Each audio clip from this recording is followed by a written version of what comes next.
All right, a concept that I want to talk about is progressive overload with regard to your training.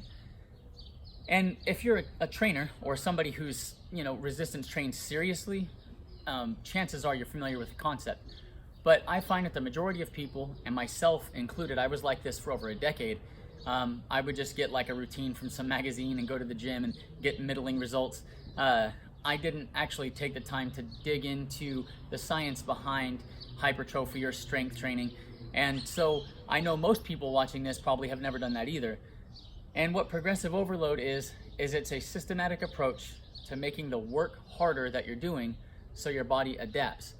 And it's a concept that if you think about your brain adapting to a stimulus, or if you think about a diet, your body's an adaptive organism. And so what causes your body to change or grow or atrophy, it's going to be an outside stimulus that it is adapting to. And weight training is no different. Resistance training of any type is no different.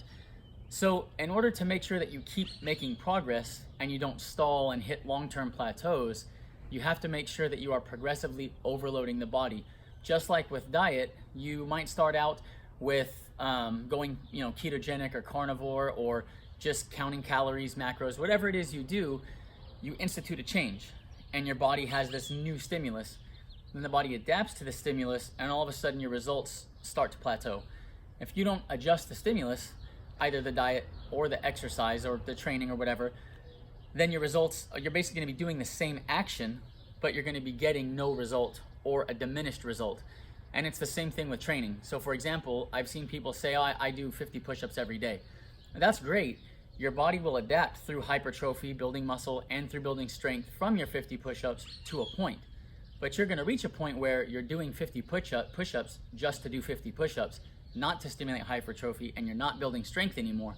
So just doing exercise will still have a health benefit, but the problem is it's a law of diminishing returns in every aspect. The work became easier for the body, so you're not getting the same type of stimulation from the work.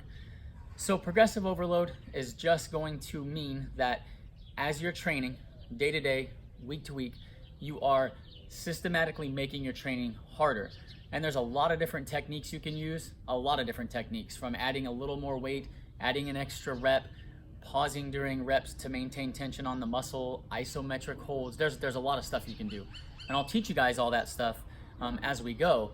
But what I want you to do every time you train, every time you approach diet, school, learning, whatever, just remember you are an adaptive organism, and basically your body always seeks to maintain homeostasis. Like your body doesn't want to build a bunch of muscle, it doesn't want to get stronger, it wants to expend as few calories as possible to keep you the same, which is why life's difficult and why all of us fail all the time at all kinds of things.